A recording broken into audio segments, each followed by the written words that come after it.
हमने last class में पढ़ा था लोदी वंश, और लोदी वंश का अंतिम शासक था, उसका नाम था इब्राहिम लोदी। क्या नाम था? इब्राहिम लोदी। और इब्राहिम लोदी से 1526 में पानीपत का प्रथम युद्ध होता है बाबर से। ठीक है, इब्राहिम लोदी का किसके खिलाफ होता है? बाबर के खिलाफ पानीपत का पहला युद्ध।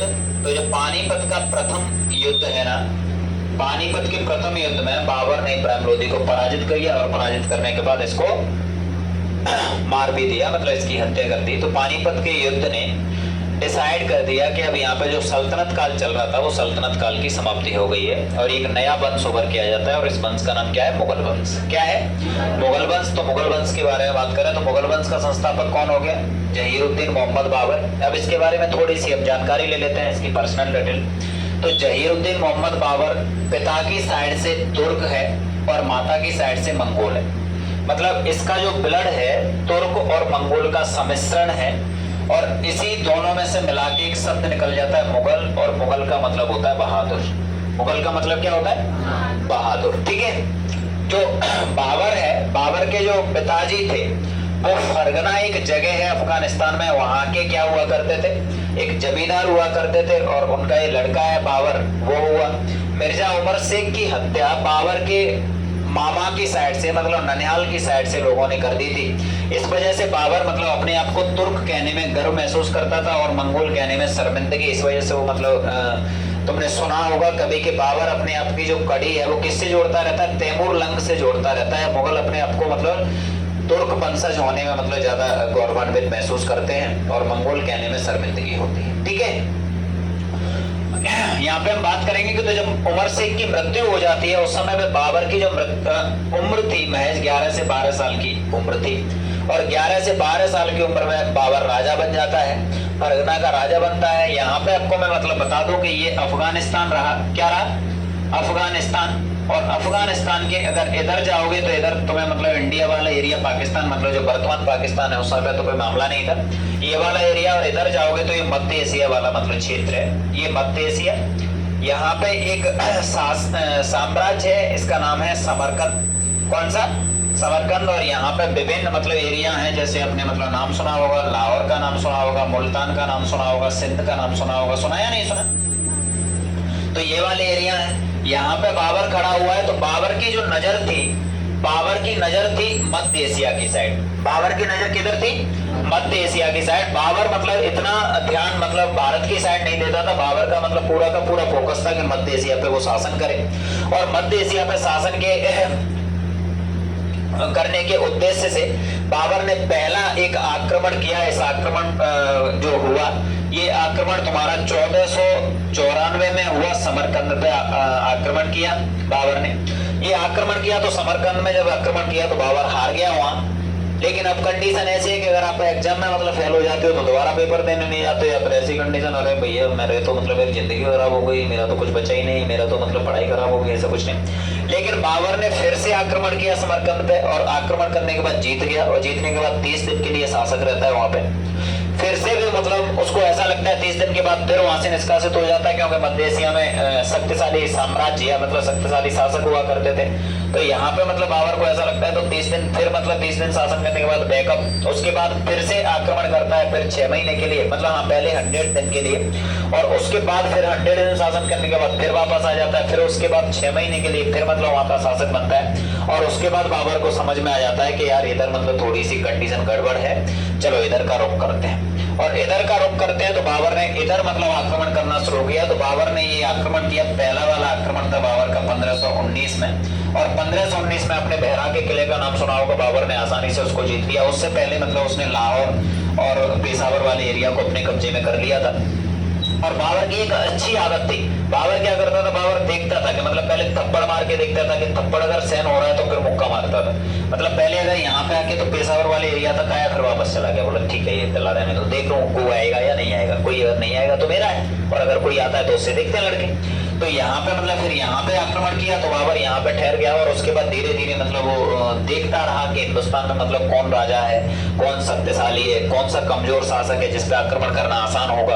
और बाबर की एकदम स्पष्ट मंशा है, वो लुटेरा टाइप का मतलब मामला तो मतलब ऐसा नहीं दिखाई पड़ता है। उसका मामला है कि वो कोई एक बड़ा साम्राज्य स्थापित करना चाहता था, चाहे तो वो साम्राज्य इधर स्थापित हो जाए, चाहे फिर वो साम्राज्य इधर स्थापित हो जाए। तो उसकी मैंने पहले ही बोला है कि उसका प्रायोरिटी हमेशा किधर के लिए रही, मध्य एशिया के लिए, लेकिन मध्य एशिया उसको मिला नहीं और उसने फिर मतलब अपना जो प्रायोरिटी है या फिर मतलब फर्स्ट और लास्ट टाइम क्या चूज कर लिया, भारत को मतलब मान लिया। और उसके बाद कंडीशन मैंने बताया कि मतलब यहाँ इब्राहिम लोदी मतलब शासक हुआ था, लोदी वंश का अंतिम शासक है ये। इब्राहिम लोदी की कमजोर स्थिति को देख के, इब्राहिम लोदी की कमजोर स्थिति को देख के पहले तो यहाँ के जो शासक हैं वही इसको पराजित करना चाहते हैं इब्राहिम लोदी को, और इवन पराजित किया भी 1518 में खतौली के युद्ध में राणा सांगा ने पराजित किया, लेकिन दिल्ली पर अधिकार नहीं कर पाया। दूसरी कंडीशन, ये जो इब्राहिम लोदी है इसके चाचा थे, पंजाब के शासक थे दौलत खान लोदी, और वो भी चाहते थे कि यहाँ से मतलब कम से कम इब्राहिम लोदी को पराजित करके एक मजबूत शासक बिठाया जाए, या वो खुद शासक बनना चाहते थे, ऐसी मतलब मंशा थी। तो लेकिन वो खुद तो नहीं कर पाए, तो उन्होंने क्या बाबर को एक चिट्ठी लिख दी। किसको? बाबर को चिट्ठी लिख दी और आमंत्रित किया कि आप मतलब यहाँ पे आ सकते हो और आराम से इब्राहिम लोदी को पराजित कर सकते हो। यही कंडीशन हुई। अब मैं यहाँ पे कुछ बताने वाला हूँ, उसको ध्यान से सुनना है। इनके माइंड में ऐसा था कि यहाँ पे बाबर आएगा और बाबर आके वापस चला जाता है। समझ में आ रहा है मैं कुछ बोल रहा हूँ कि बाबर आएगा और बाबर आके वापस चला जाएगा। तो वापस जाने का मामला एकदम सिंपल सा है, कोई दिक्कत नहीं है। मतलब इब्राहिम लोदी के जाने के बाद या इब्राहिम लोदी को पराजित करेगा, बाबर भी चला जाएगा और यहाँ की शासन सत्ता मतलब किसके हाथ में रह जाएगी? दौलत खान लोदी। इधर मतलब राणा सांगा है। कौन? राणा सांगा। अब यहाँ पे आपको मतलब कुछ पता चलेगा। तो जब पानीपत का पहला युद्ध हुआ, अब यहाँ पे ध्यान से देखना है हमें, बाबर के जो प्रमुख युद्ध है उनसे प्रश्न मतलब पेपर में बहुत ज्यादा पूछे जाते रहे और पूछे जाते रहेंगे, तो उन प्रश्नों को हमें कंप्लीट करना है। अब देखो जो पानीपत का पहला युद्ध है ना, कौन सा? पानीपत का प्रथम युद्ध। पानीपत का प्रथम युद्ध हुआ है 1526 में। 1526 में पानीपत का प्रथम युद्ध हुआ। बाबर के पास बहुत कम सेना थी, महज 12,000 की सेना थी। वहीं इब्राहिम लोदी के पास सेना बहुत ज्यादा थी, बोला जाता है लाखों की संख्या में सेना थी। और लाखों की संख्या में सेना को 12,000 के सेना वाला व्यक्ति कैसे पराजित करता है, तो मैंने मतलब आपको कल भी समझाया था और अभी मैं एक बार फिर समझा रहा हूँ कि यहाँ पे उसने एक मतलब दिमाग वाला मामला जो यहाँ पे देखो, जब सामने बहुत ज्यादा लोग हैं और ऐसी कंडीशन में अगर आप सामने से जाके मतलब लड़ोगे कि नहीं, मैं मेरे अंदर मतलब क्या बोलते हैं बाली वाली शक्ति आ गई है, ये वाली कंडीशन, तो आप मारे जाओगे बहुत बुरी तरीके से। अगर आप युद्ध जीतना चाहते हो तो आपको दिमाग का इस्तेमाल करना पड़ेगा। क्या करना पड़ेगा? दिमाग का इस्तेमाल करना पड़ेगा। और बाबर ने यही किया। और बाबर ने क्या किया, ये पानीपत में मतलब हरियाणा में एक जगह है पानीपत नाम की, तो ये पानीपत का प्रथम युद्ध पानीपत हरियाणा में एक जगह है। और यहाँ पे कंडीशन ऐसी बनी, समझो कि इधर से बाबर की सेना आने वाली है और इधर इब्राहिम लोदी की सेना आने वाली है। यहाँ से, यहाँ किसकी सेना? लोदी की सेना, और यहाँ से बाबर की सेना। तो ये एरिया ये है युद्ध भूमि का। तो बाबर ने क्या किया, बाबर ने यहाँ पे एक पहले ही बहुत बड़ी खाई खुदवा दी, गड्ढा, बहुत गहरा गड्ढा, और उसके बाद इस गहरे गड्ढे को मतलब ढक दिया किससे? यहाँ पे क्या किया, अपने घुड़सवार सैनिकों को खड़ा कर दिया, इसके पीछे अपने पैदल सैनिकों को खड़ा कर दिया, यहाँ पे कुछ मतलब जो तीरंदाज तोपची लोग हैं उनको खड़ा कर दिया। पहली बार यहाँ पे हिंदुस्तान में मतलब तीरंदाजी और तोपची का मतलब मामला हो रहा है, क्योंकि तोपों का प्रयोग पहले यहाँ पे किसी मतलब राजा ने किया नहीं था, तो इनको ज्यादा आवाज भी नहीं था। लोदी को कॉन्फिडेंस भी था, कॉन्फिडेंस नहीं, ओवर कॉन्फिडेंस। इंसान खत्म कब होता है? या तो अंडर कॉन्फिडेंट होता है तब खत्म होता है, या फिर ओवर कॉन्फिडेंट होता है तब खत्म होता है। कॉन्फिडेंस वाला इंसान खत्म नहीं होता है, या तो ओवर या फिर अंडर। तो ओवर कॉन्फिडेंट है लोधी यहाँ पे। और ऐसी कंडीशन में बाबर ने बोला कि अपने पास संख्या बल कम है, लेकिन टेंशन नहीं लेना एकदम। एक व्यक्ति है, मैं आपको बता दूं, आपने सुना होगा कभी उनका नाम, नेपोलियन बोनापार्ट। नेपोलियन बोनापार्ट का नाम सुना है आप लोगों ने? नहीं सुना है? नेपोलियन बोनापार्ट फ्रांस के शासक थे। और मैं बता दूं एक जो कम संख्या है ना इनकी, इसके हिसाब से बताता हूं तुम्हें एक कहानी। वो क्या, एक बार एक युद्ध पे गए, और युद्ध पे गए तो मतलब वहां पे कंडीशन ऐसी थी कि मतलब ये चले गए, नाव के द्वारा गए थे। किसके द्वारा? नाव के द्वारा। सैनिक इनके पास कम थे, लेकिन वहां पे जैसे ही ये मतलब पहुंचते हैं तो इनको पता चलता है कि सामने वाले राजा के पास संख्या बल बहुत ज्यादा है, तो इसकी सेना डर जाती है नेपोलियन बोनापार्ट की। और जैसे ही सेना डर जाती है, नेपोलियन बोनापार्ट सोचता है कि यार मतलब ये सेना अगर अंडर कॉन्फिडेंट हो गई या ये आत्मविश्वास इसका खत्म हो गया तो मतलब युद्ध तो जीतना तो वो दूर की बात है, 2 मिनट लगेंगे इनको मरने में। तो उसने अपनी सेना से पूछा भाई क्या डिसीजन ले रहे हो? तो सेना ने बोला क्लियर है एकदम भाई, हमें लड़ना नहीं है, हमें वापस जाना है। इतनी सेना है और उनकी मतलब, और तुम पहले बताते नहीं हो, चल देते हो कहीं पे मुंह उठा के। नेपोलियन बोनापार्ट मतलब एक अच्छा कुशल नेतृत्व करता है, एक अच्छा सेनापति है, एक अच्छा शासक बनने के गुण रखता है। तो नेपोलियन बोनापार्ट ने बोला कि हाँ यार सही बोल रहे हो, पर गलत ही आगे। समझ में आ रहा है क्या बोल रहे हो? बोले यार तुम लोग सही बोल रहे हो, हाँ हम गलत आ गए, इतनी ज्यादा सेना है, हमें यहाँ पे आना ही नहीं चाहिए था। तो बोला अब क्या करना है? बोला वापस जाना। तो बोला वापस तो चलेंगे, कोई दिक्कत नहीं है, रात हो गई, तुम्हें नहीं देखना है, लग रहा है कि हमें सुबह चलना चाहिए। हम लोग भटक सकते हैं, हम लोग नाव से आए, अगर दिशा भटक गए तो बड़ी दिक्कत हो जाएगी, पता चला कि फिर समुद्र में मतलब मरते फिरेंगे कहीं पे, ऐसे करके गड़बड़ हो जाएगा। एक काम करते हैं अपन सुबह होते ही निकल लेंगे। सेना ने बोला कि चलो ठीक है कोई बात नहीं, रात में सो जाते हैं, वैसे भी उनको कौन सा पता है कि हम लोग यहाँ पे आए। बोला सामने वाली सेना को कोई खास जानकारी नहीं है हमारे बारे में। नेपोलियन बोनापार्ट बोलता है कि सो जाओ तुम लोग आराम से, एकदम बिंदास हो के, मैं भी सोता हूँ। नेपोलियन बोनापार्ट सबसे पहले सो गया, लेकिन वो सोया नहीं, आंखें बंद कर ली। जैसे ही वो सोया तो सब लोगों ने सोचा कि यही सो गया, सब लोग सो गए। बोला कोई दिक्कत नहीं, एकदम बिंदास, लड़ाई लड़नी नहीं है, सुबह घर वापस। लेकिन नेपोलियन बोनापार्ट तो नेपोलियन है, उसको कैसे नींद आ जाएगी? नेपोलियन ने क्या किया, जो नाव लेके आए थे ना, उन नावों को खुद ने खोल के और बहा दिया पानी में।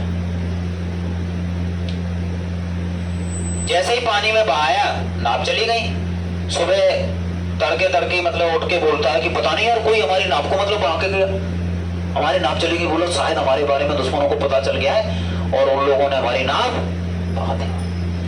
सारी की सारी सेना में मतलब डर वाला मामला। लेकिन नेपोलियन ने बोला कि सुनो सुनो सुनो, डरने की बात नहीं, मेरी बात सुन। अब 2 ही ऑप्शन है अपने पास।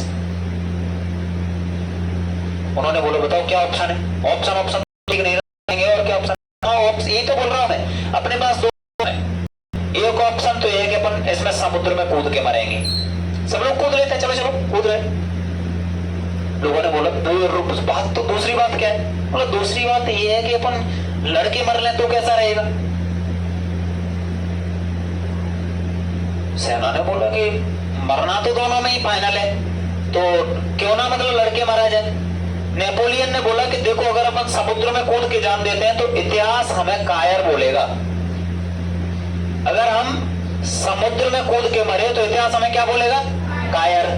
लेकिन अगर हम इनसे लड़के मरे, और लड़के मरे उसमें कहीं ना कहीं गुंजाइश है मारने की भी, अगर हम मरेंगे तो 2-1 को तो मारेंगे भी। सेना ने बोला बात तो सही है। फिर उसने बोला कि यार तू तो बड़ा खतरनाक बनता, तो तू तो 5-6 को मार सकता है। नेपोलियन ने बोला मैं अकेला 20 को मार के मरूंगा। एक ने बोला मैं भी 25 को मार के मरूंगा। एक ने बोला ऐसे कि मैं इतनों को मार के मरूंगा, मैं इतनों को मार के मरूंगा। तो बोला ठीक है, मार के ही मरेंगे, बिना मारे थोड़ी ना मरेंगे। नेपोलियन को पता था कि युद्ध जीतेंगे, और नेपोलियन ने युद्ध करवा दिया। और उसके बाद सामने वाले साम्राज्य की सेना धराशायी, पता की वजह से, क्योंकि कभी के जो विकल्प होते हैं ना, वो विकल्प आपको पढ़ने देते हैं, वो विकल्प आपके लक्ष्य में बाधा बन जाते हैं। जब आपके पास कोई विकल्प नहीं रहेगा ना, जब आसपास कुछ भी नहीं दिखेगा, घर वाले एकदम क्लियर बोलते हैं कि हम रोटी भी नहीं देंगे, मेरी गारंटी है 1 दिन भूखे मर लोगे, 2 दिन मर लोगे, 3 दिन दोस्त के पास रह जाओगे, 4 दिन रिश्तेदारों के पास चलो जाओगे, 5 दिन, आखिर में समझ में आ जाएगा और बोलोगे कि चाहे मजदूरी करनी पड़े लेकिन रोटी तो कमानी पड़ेगी। कुछ समझ में आया कि नहीं आया? यही कंडीशन पास मतलब जो भटकाव के रास्ते हैं ना, वो बहुत सारे रहते हैं। मतलब थोड़ा सा पढ़ने के लिए बैठे कि चलो अब तो यार 2 घंटे मतलब पढ़ाई करता हूँ अच्छे से, मतलब हिस्ट्री का ये वाला टॉपिक है, इसको कंप्लीट करता हूँ। तुरंत उधर से मैसेज आता है हाय, पहले तो नहीं मोबाइल टच नहीं करूंगा, फिर मतलब उसी पे मैं दूसरा मैसेज थाना थाया। अब किताब इतनी स्पीड में जाएगी कि कहां डली है कोई पता ही नहीं, और उसके बाद फिर मतलब थाना खाते भी हो और खिलाते भी हो। उसके चक्कर में सिर्फ मामला कहां पे हुआ था, जो डिस्टरबेंस रखा था आपके पास में, भटकाव के लिए जो मतलब आपके पास रास्ता था, मंजिल आपकी आपको पता हुआ है कि सीधे रोड पे मतलब है, लेकिन जो बीच बीच में जो भटकाव वाले रास्ते आते हैं ना बीच बीच में,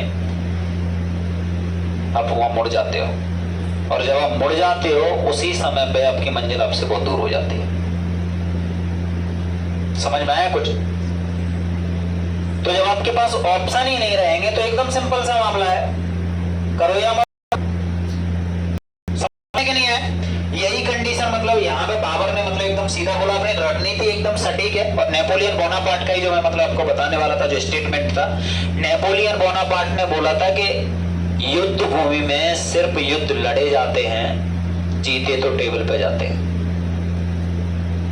इसका मतलब यह है आपकी सटीक रणनीति ही युद्ध की हार और जीत घोषित करती है। अब अगर आपकी रणनीति अच्छी है तो आप जीत जाओगे, और अगर आपकी रणनीति खराब है तो आप हारोगे। फाइनल है।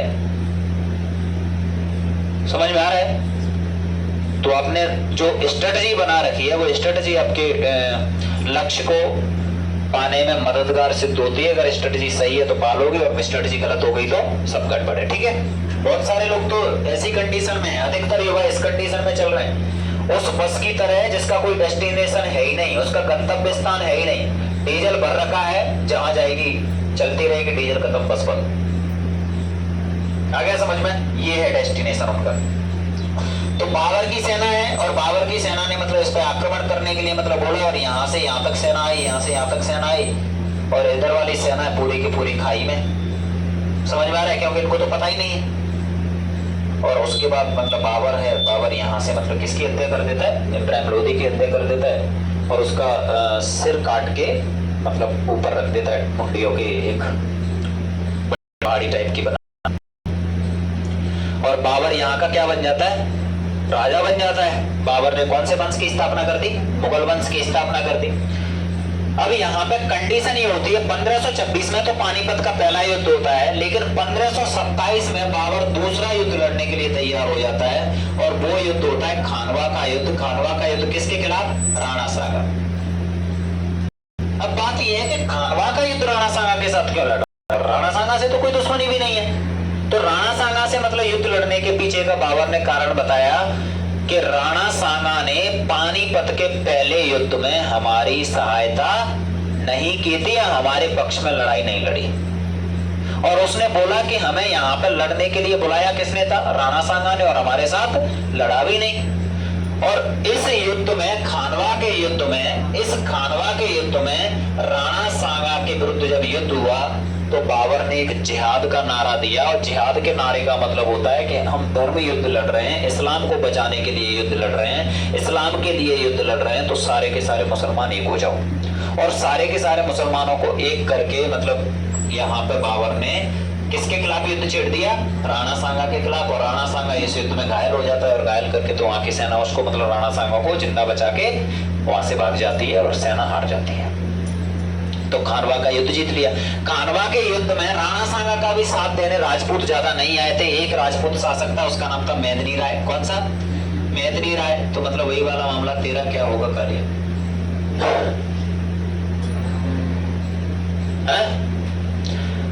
राणा सांगा हार गया था। 1527 का मामला था। खानवा के युद्ध में राणा सांगा को पराजित किया, और बाबर ने बोला कि साथ देने कौन आया था? मेदिनी राय। चंदेरी का राजा है, चंदेरी का शासक है। चंदेरी शासक मतलब है मध्य प्रदेश की मामला है ये, मध्य प्रदेश। ठीक। और चंदेरी शासक के खिलाफ राणा सांगा ने अभियान छेड़ दिया। ये 1528 का समय काल है। और 1528 में चंदेरी में फिर जिहाद का नारा दिया गया, और बोला कि सारे के सारे मुसलमान एक होके किसको पराजित करो? मेदिनी राय को। और मेदिनी राय को पराजित, ना सिर्फ पराजित करते हैं, बल्कि मेदिनी राय की 2 लड़कियों को यहाँ से उठा लाता है बाबर, और अपने एक लड़के हुमायूं को और एक लड़के कामरान को, उन लड़कियों को भेंट कर देता है। किसकी लड़की? मेदिनी राय की 2 लड़कियों को ले आता है, एक लड़की कामरान को दे देता है और एक लड़की हुमायूं को दे देता है। कामरान और हुमायूं कौन है? उसके लड़के हैं, 2 लड़के और हैं, एक का नाम अस्करी है और एक का नाम हिंदाल है, मतलब 4 लड़के हैं। और एक लड़की है गुलबदन बेगम, आपने नाम सुना होगा, हुमायूं नामा की रचना की जिसने, है ना। तो इसके बाद बाबर का लास्ट जो युद्ध है उस युद्ध का नाम है घाघरा का युद्ध। कौन सा युद्ध? घाघरा का युद्ध। घाघरा का युद्ध इसका अंतिम युद्ध है, 1529 में ये युद्ध होता है। ये घाघरा का युद्ध है। घाघरा का युद्ध अफगानों के खिलाफ था। अफगानों का जो लीडर था वो महमूद लोदी था। कौन? महमूद लोदी।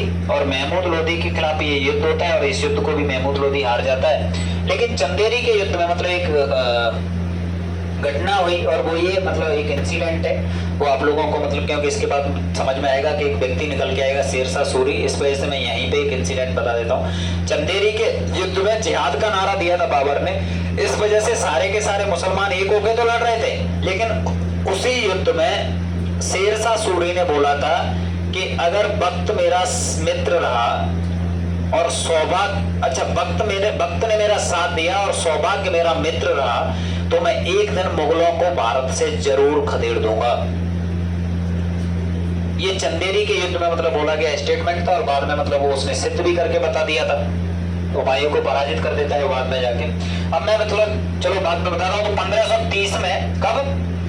1530 में बाबर की मृत्यु हो जाती है। बाबर की मृत्यु के पीछे के कई एक कारण बताए जाते हैं। एक तो मतलब कारण ऐसा है कि बाबर यहाँ के क्लाइमेट को मतलब एडजस्ट नहीं कर पा रहा था यहाँ के क्लाइमेट से, इस वजह से मतलब बीमार होके मर गया। दूसरा बोला जाता है कि जो इब्राहिम लोदी था, इब्राहिम लोदी की मृत्यु के बाद बाबर ने बोला कि यार इनके घर वालों से हमें कोई दुश्मनी थोड़ी है। तो उसकी मम्मी के यहाँ पे मिलने गया था और उसकी मम्मी ने मतलब खीर खिला दी जहर डाल के, तो मतलब बाबर की मृत्यु हो जाती है। कुछ हमें बिना फालतू का फिर बोलूं मैं, इतिहास के किसी भी टॉपिक पे बहस करने की जरूरत नहीं है। किसी से कभी भी कोई कुछ भी बोले, कोई बोलता है कि मतलब ये वाली बात तो बोलो ओके, कोई बोले ऐसा तो ठीक है, लेकिन हमें किसी से मतलब बहस करने की जरूरत नहीं है। हमें पेपर निकालना है। क्या करना है? पेपर निकालना है और पेपर निकालने के लिए हम पढ़ रहे हैं। हमें बिना फालतू का मतलब ओवर एक्टिंग करने की जरूरत नहीं है, क्योंकि आज आप लोग देख रहे होंगे बहुत सारी मतलब ऐसी घटनाएं होती हैं। जो 2 लोग बैठे हुए हैं, 2 भाई हैं, बहुत अच्छे दोस्त हैं, अच्छे मित्र की तरह मतलब रह रहे हैं और फिर वो मतलब किसी व्यक्ति की वजह से लड़ जाते हैं और उनको पता चलता है, वो बोलता है अकबर महान है, वो बोलता है नहीं महाराणा प्रताप महान है। अरे भाई अकबर भी महान है, महाराणा प्रताप भी महान है और तुम दोनों भी महान है। समझ में आ रहा है? वो दोनों भी महान है और तुम दोनों भी महान है। बिना फालतू का यार अपना भाईचारा क्यों खत्म कर रहे हो? आपस में तुम क्यों लड़ रहे हो? तुम्हें आपस में लड़ने की जरूरत नहीं है।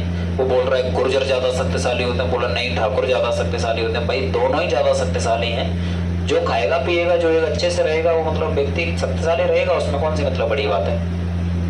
नहीं नहीं मतलब हम गुर्जर हैं इस वजह से शक्तिशाली हैं, हम ठाकुर हैं, हम यादव हैं, हम दाकड़ हैं, हम ब्राह्मण हैं, हम ये वो है, हम कुछ, हम इंसान है यार। और इंसान है तो इंसान की तरह वो बड़ी है। हमें आपस में लड़ना है यार? भगवान ने बनाया हुआ इतना बढ़िया इंसान बना के भेजा है, क्यों हमें बिना फालतू का आपस में? और कुछ नहीं है यार, थोड़ा सा ही मतलब ट्रक के नीचे आते हैं, उसके बाद पता चलता है कि ब्लड किसका है, पता ही नहीं चलता है। हाँ या ना? और ये हड्डियों के ढांचे को मतलब लेके जब तक चल रहे हैं तब तक चलते रहो, लड़ने मरने की कोई जरूरत नहीं है। मैंने बोला है स्वाभिमान की बात हो तो एक अलग बात होती है, लेकिन अभिमान की वजह से लड़ते हैं लोग। स्वाभिमान के लिए नहीं लड़ते। स्वाभिमान के लिए लड़े फिर तो एक अलग बात हो जाए। स्वाभिमान के लिए कहाँ लड़ते हैं? स्वाभिमान के लिए अगर लड़ना होता तब तो मतलब राजपूत सारे के सारे एक हो जाते। कब? जब मतलब महमूद गजनवी आक्रमण कर रहा था। अगर स्वाभिमान के लिए लड़ना था तो सारे के सारे राजपूतों को एक हो जाना चाहिए था। कब? जब मोहम्मद गौरी आक्रमण कर रहा था। स्वाभिमान के लिए लड़ना था तो यहाँ पे बाबर को बुलाना ही नहीं चाहिए था। और दूसरी बात, अगर यहाँ पे आ भी गया तो सब लोग इकट्ठे उसको मतलब यहाँ से खदेड़ देते। इब्राहिम लोदी को पराजित करके यहाँ पे सत्ता स्थापित कर लेते अगर स्वाभिमान के लिए लड़ना था। यहाँ पे कोई स्वाभिमान के लिए नहीं लड़ता। यहाँ पे या तो लोग स्वार्थ के लिए लड़ते हैं या फिर अभिमान के लिए लड़ते हैं। एकदम क्लियर? कोई दिक्कत तो नहीं है भाई? चलो, बाबर की मृत्यु हो जाती है 1530 में और इसकी मृत्यु आगरा में होती है। तो आगरा के आराम बाग में इसको दफना दिया जाता है, जिसकी स्थापना खुद बाबर ने करवाई थी, आराम बाग की स्थापना। ठीक है, आराम बाग में इसको दफनाया जाता है। लेकिन कुछ दिन बाद, कुछ समय बाद इसकी एक आत्मकथा है, उसको पढ़ा जाता है और उसका नाम है तुजुग ए बाबरी। तुजुग ए बाबरी क्या है? तुजुग-ए बाबरी। तो तुजुग-ए बाबरी के अनुसार तुजुग-ए बाबरी में बाबर की खुद की इच्छा थी कि मुझे काबुल में दफनाया जाए। कहां दफनाया जाए? काबुल में दफनाया जाए। तो उसके बाद इसको आगरा के आरामबाग से इसकी अस्थियों को निकाल के और इसकी कब्र कहां पे बनवा दी? काबुल में बनवा दी। तो अगर पूछा जाए कि तुजुग-ए बाबरी किसने लिखी, तो खुद बाबर ने लिखी। तुजुग-ए बाबरी कौन सी भाषा में है? तुर्की भाषा में है। बाद में इसका फारसी में अनुवाद किया था अब्दुल रहीम खान खाना ने। अब्दुल रहीम खान खाना ने इसका फारसी में अनुवाद किया। ये ओरिजिनल जो प्रति है वो तुर्की में है। किसने लिखी? बाबर ने लिखी। और इसमें इसके अनुसार तुजुग-ए बाबरी में मतलब इसने लिखा था कि इब्राहिम लोदी तो एक कमजोर किस्म का शासक है, लेकिन हिंदुस्तान के दो मजबूत शासक हैं, स्ट्रॉन्ग शासक हैं, ताकतवर शासक हैं, शक्तिशाली शासक हैं। उनका नाम है कृष्णदेव राय और राणा सांगा। कृष्णदेव राय और राणा सांगा पेपर में पूछा जाता है, गलती नहीं कर रही आप लोगों को एकदम ठीक है, एकदम क्लियर है ना? यहाँ तक कोई दिक्कत नहीं है ना? चलो ठीक है। बाबर का ऐसा मामला था कि बाबर ने बोला कि जब मेरी मौत हो जाए तो मेरी मौत के बाद मेरा जो साम्राज्य है वो एक व्यक्ति अकेला हासिल ना करे। जैसे हुमायूं सबसे बड़ा बेटा है तो अकेला हुमायूं ना उसका उत्तराधिकारी रहे, बल्कि चारों भाइयों में बराबर बराबर करके बांट दी जाए। तो इसके चार बेटा कौन कौन है? एक नाम तो मैंने बता दिया, हुमायूं है। एक का नाम क्या है? कामरान है। क्या है? कामरान। एक का नाम क्या है? अस्करी है। क्या है? अस्करी। और एक का नाम क्या है? हिंदाल। ये चार इसके बेटे हैं। और पांचवी एक लड़की है, उसका नाम है गुलबदन बेगम। कौन? गुलबदन बेगम नाम की एक लड़की है। और एक इसके भाई का लड़का है, उसका नाम है सुलेमान। क्या नाम है? सुलेमान।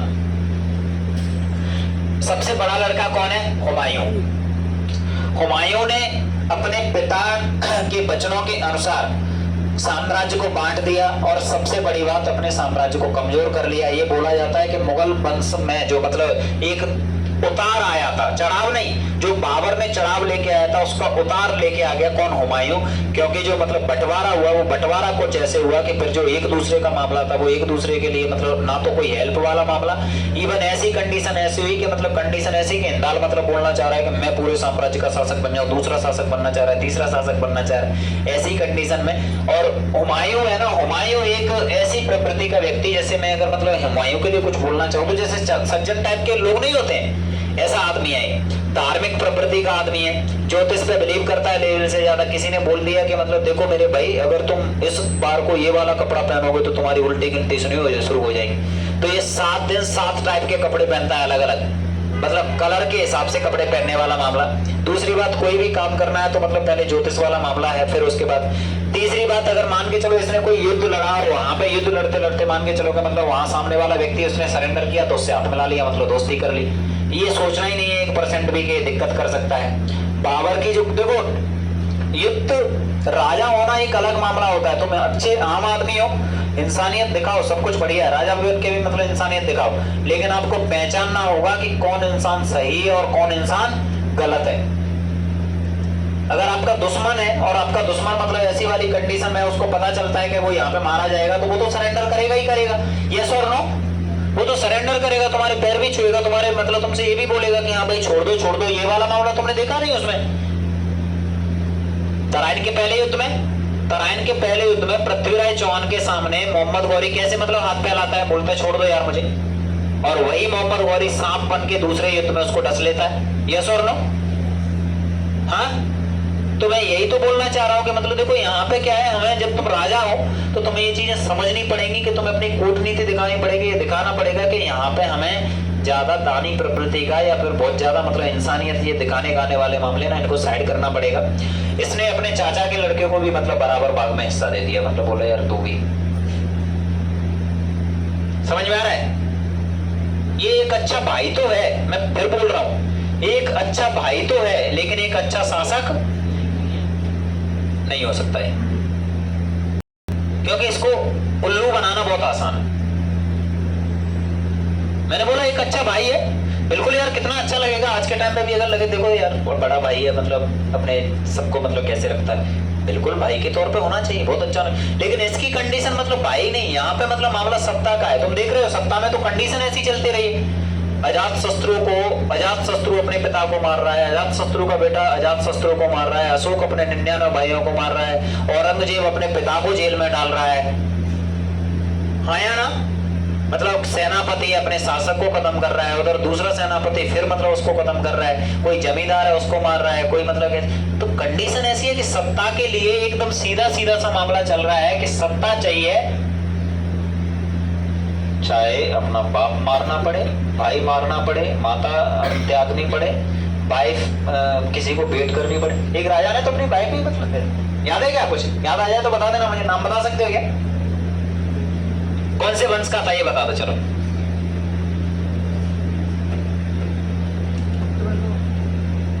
गुप्त वंश का। किसने आंसर दिया? किसने बोला है? सही बोला, एकदम सही है। किसका लड़का था?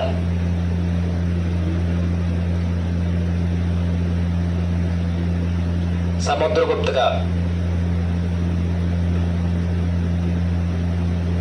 चलो मतलब ऐसी वाली कंडीशन। तो हुमायूं है, हुमायूं शासक बन जाता है। हुमायूं जैसे ही शासक बना, हुमायूं की कंडीशन ऐसी में मतलब निकल जाती है कि अब देखो भाई, इससे युद्ध होना है, उससे युद्ध होना है, साम्राज्य को कैसे संभालें। इधर ये लोग हैं, ये लोग भी, ये लोग भी, ये लोग भी, सब मतलब सब सोच रहे हैं कि हम अकेले मतलब पूरे साम्राज्य के मुखिया होते तो बढ़िया था, तू नहीं बनता, अगर तुझे नहीं बनना था तो मतलब मैं बन जाता। ये बोल रहा है मुझे अकेले बना दो, मैं ही कर लूं हिंदा। और दूसरी कंडीशन, इसका एक कट्टर दुश्मन मतलब बन के बैठ गया है, और उस व्यक्ति का नाम है शेरशाह सूरी। कौन? शेरशाह सूरी।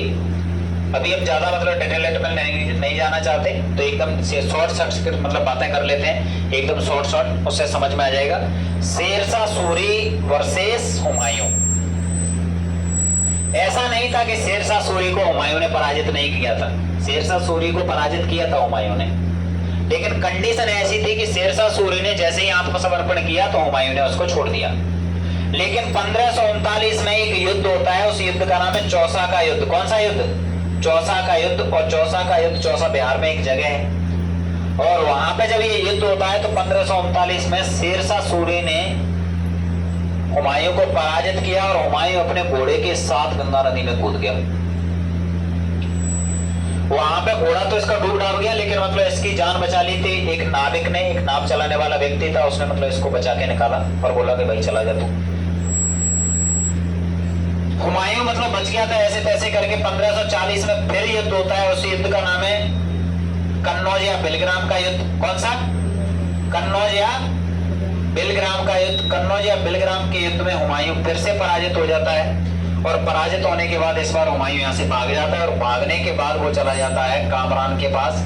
और कामरान मतलब कांधार का शासक है, उसका भाई है। एक उससे यहीं पे मतलब एक कंडीशन बता दूं मैं, जो हुमायूं है, हुमायूं एक पीर के पास जाता है, उस संत के पास, सूफी संत है, उसका नाम अकबर है, और उसकी लड़की है हमीदा बानो बेगम। कौन? हमीदा बानो बेगम। तो हमीदा बानो बेगम से शादी कर लेता है, और उससे एक लड़के को जन्म होता है 1542 में। उस लड़के का नाम रखा है इसने जलालुद्दीन मोहम्मद अकबर। क्या नाम रखा? जलालुद्दीन मोहम्मद अकबर। 1542 में इस लड़के का जन्म होता है। ये राणा छत्रसाल के मतलब महल में इसका जन्म हुआ था अकबर का। अब यहाँ से आगे कंडीशन ऐसी होती है कि हुमायूं यहाँ पर निर्वासित जीवन व्यतीत कर रहा है एक लंबे समय से। 1540 में यहाँ से भागा है, 1540 से लेके 1555 का समय आ गया, यहाँ तक ये निर्वासित जीवन व्यतीत कर रहा है। लेकिन तब तक अकबर बड़ा हो गया था और शेरशाह सूरी खत्म हो गया था, शेरशाह सूरी के वंशज आ गए थे। तो अकबर क्या बचपन से ही ऐसी कंडीशन में रहा, लड़ाकू प्रवृत्ति का मतलब बताया जाता है अकबर को। और अकबर ने क्या किया? अकबर ने शेरशाह सूरी के वंशज को मतलब हरा दिया। ये 1555 में। अकबर की उम्र ज्यादा नहीं है, अकबर 13 साल का है मात्र। और जैसे ही हराया तो मतलब इसको कॉन्फिडेंस आया, और सरिंद के युद्ध में फिर मतलब हुमायूं और अकबर दोनों मिलके युद्ध लड़ते हैं। और उसके बाद इसमें इनका संरक्षण करता है एक मतलब नेतृत्व करता लीडर, उसका नाम है बैरम खां। कौन? बैरम खां, जो कि इनका सेनापति है। और इस युद्ध को जीतने के बाद ये फिर से वापसी करते हैं, और उसके बाद फिर से मतलब वापसी हो जाती है मुगल वंश की। मतलब एक लंबे समय तक तुम देखोगे तो 1540 से लेके और 1555 तक यहाँ से मुगल बीच में गायब हो गए थे। आ गया कुछ समझ में? क्योंकि हमने टाइम पीरियड क्या लिख रखा है, 1526 से 1857, तो इसमें मतलब 1540 से लेके और 1555 तक मुगल गायब थे। एकदम क्लियर। और फिर से वापसी होती है। फिर मैं बोलूं देखो भाई उसका तो मतलब नेचर है हुमायूं का, तो हुमायूं को पढ़ने लिखने का बड़ा शौक है, किताबों में मजा आता है, ज्यादा तलवारबाजी मतलब उसको अच्छी नहीं लगती है। तो उसने दिल्ली में एक 3 पना नामक पुस्तकालय की स्थापना करवाई थी। 3 पना नामक एक पुस्तकालय की स्थापना करवाई। पुस्तक पढ़ता रहता था और वहीं से मतलब पुस्तक लेके मतलब उतर रहा होगा बेचारा, ऐसे करके शायद उसका ध्यान मतलब गया होगा पुस्तक पे, नीचे मतलब ध्यान देखा नहीं और सीढ़ियों से फिसल गया और फिसल के मतलब एक्सपायर लग गया और तरीके से।